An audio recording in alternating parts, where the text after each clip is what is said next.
Welcome back, welcome home. It's Justin, your local real estate agent. Today, we got one for the landlords, the tenants, the future homeowners.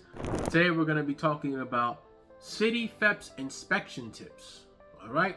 And when we say CityFheps, that also automatically includes soda and Fheps. And we're also talking about Section 8 inspections as well. So, let's go over these tips so you know how to prepare for your next inspection when it comes up. All right, tip number one, and this is really more if you're going to be renting out a unit. First tip will be, who does the inspection? Now we're talking about CityFheps, Fheps, and soda specifically here, but if the apartment you're looking to rent is on the first floor, it's a legal basement or a legal attic, which means they're legal living spaces, either the basement or the attic.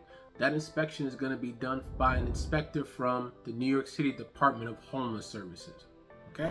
And the process to schedule that inspection is a little different because you have to schedule it through DHS directly. Now, if the apartment's like on the second floor or the third floor, then the inspection will be done by the housing specialist of the tenant that you select for the apartment. Okay, that makes sense? First floor apartment, legal attic, legal basement. It's going to be a DHS inspector. As soon as you pass your pre-clearance, you have the agent reach out to schedule that inspection.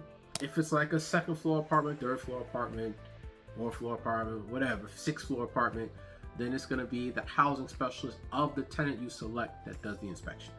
Okay. Tip number two, window guards. Cannot stress this enough.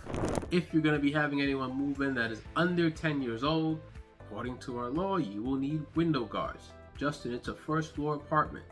Beautiful. You will need window guards. So just assume that you're going to have to get window guards if you don't already have them installed. Different types of windows require different types of window guards.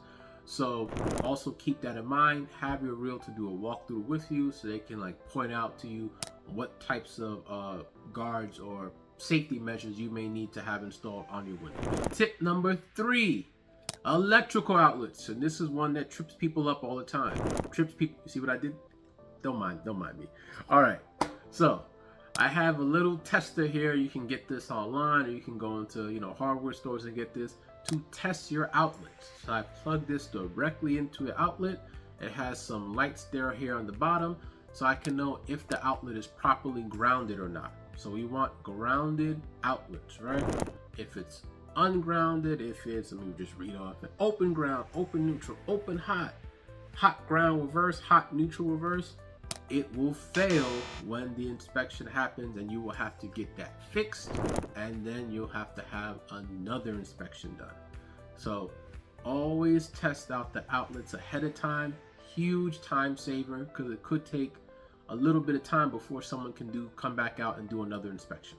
All right, now if you have any of your outlets near wet areas, kitchens, bathrooms, for example, you're going to need GFCI outlets, ground fault circuit interrupter outlets. You can pick them up from the hardware store. I don't know, $20, $30. I'm guessing here. This is when is this being recorded? This is March 2025, because who knows what's going on with the prices. But you can get them from your store, and make sure you have those GFCI outlets. Also, I can use this little tester here. Hold on, let me bring it to you. See that little black button right there? I can just press that button. That'll trip the outlet to make sure that it stops running current, right? So a GFCI outlet is designed so that if it gets wet, maybe you touch it with a wet hand, it'll trip, stop running current so you don't get electrocuted. That's the goal, safety first, all right? Outlet, have an agent who already has this, or you can get it yourself, or property manager, whoever. Go around and test all the outlets in the unit. Second tool we're gonna use on our inspection, and tip 4. Oh, this one don't snap back, y'all. That was disappointing, but we're gonna need the tape measure. All right, so a lot of times people will say, hey, I wanna rent out this apartment. It's 2 bedrooms, 1 bath. Great. A bedroom, according to the code we have in place, has to be at least 80 square feet. So if it's not 80 square feet, then it won't be considered a bedroom. Let's say it's 60 square feet. That's not going to count as a bedroom. Maybe it counts as maybe use it as an office space or something, but it won't count as a bedroom. So in that event, at least in the city's eyes, what you'll be renting is a 1-bedroom, 1-bathroom apartment, not a 2-bedroom, 1-bathroom apartment. So have someone come in, or you can do it yourself. Just measure your rooms so you know exactly what you would qualify for in advance, so that you don't run into any surprises. Okay. Tip 5: have your doors and mailboxes labeled. Okay, so let's say you have a private 2-family house and you're going to be renting out the second floor.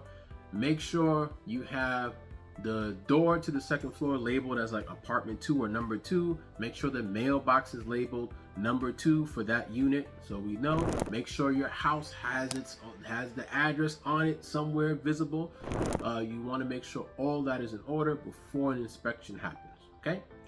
Tip 6: we got to talk about the water.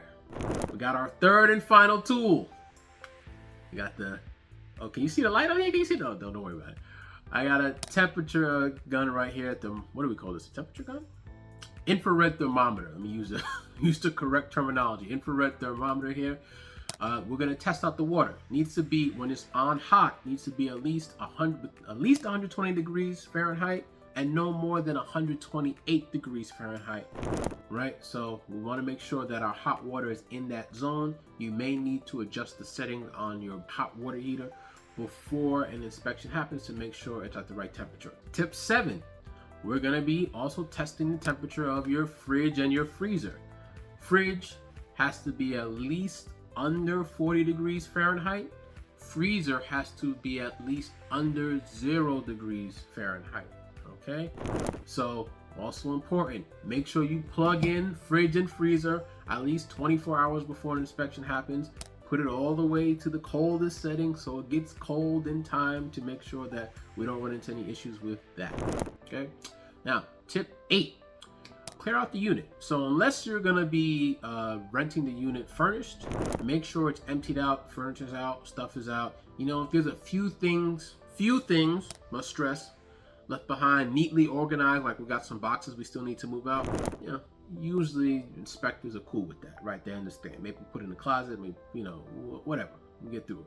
But it can't be like a lived-in apartment, right? Unless you're going to be delivering it furnished. And if you're going to be delivering it furnished, even then, just leave the furniture, but take out all the other belongings and items. So that's another common reason people have their inspections fail. Number 9, smoke and seal detectors.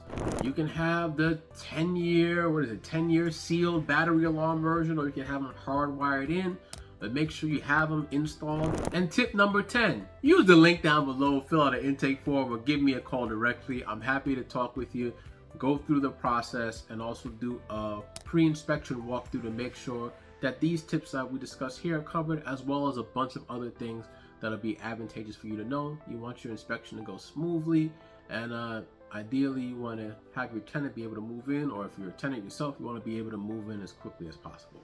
All right, so like I said, intake form down below, you can fill that out. You can call, text, email me directly, carrier pigeon, whatever.